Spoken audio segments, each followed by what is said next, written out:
Bonjour à tous. Terminons aujourd'hui le récit de la guérison de ce paralytique et de cet échange entre Jésus et les scribes qui voient ce qu'il est en train de faire. Dans l'Évangile selon Matthieu au chapitre 9, et nous lirons maintenant les versets 6 à 8. Souvenez-vous, hier nous avons vu la question posée par Jésus au verset 5. Qu'est-ce qui est plus facile de dire ? Tes péchés te sont pardonnés ou lève-toi et marche. Et je vous invite à vous reporter à la méditation d'hier pour comprendre l'enjeu de ces deux questions. Or, dit-il, afin que vous sachiez que le Fils de l'homme a sur la terre le pouvoir de pardonner les péchés, lève-toi, dit-il au paralytique, prends ton lit et retourne chez toi. Il se leva et s'en alla chez lui.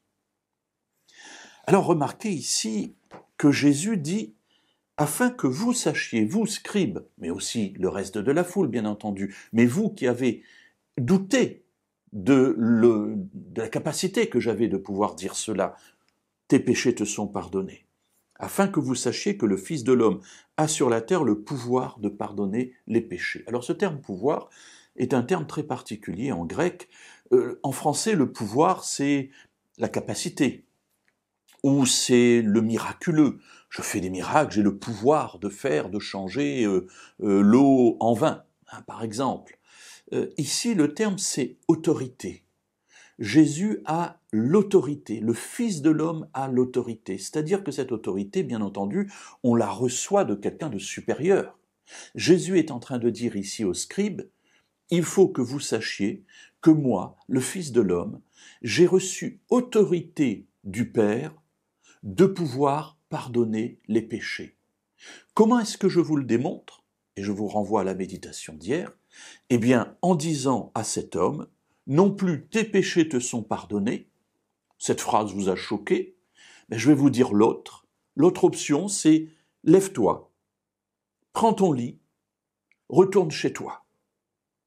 C'est-à-dire montre de manière pratique, en te levant, en prenant ton lit et en rentrant chez toi, que tes péchés ont bien été pardonnés.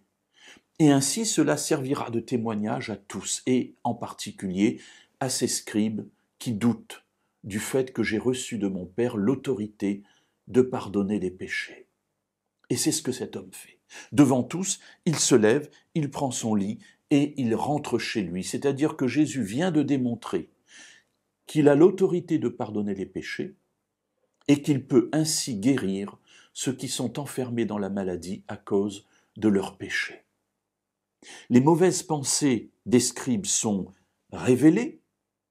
Au lieu de vous réjouir de ce que je pouvais délivrer cet homme, vous avez marmonné contre moi et vous m'avez accusé d'être un blasphémateur.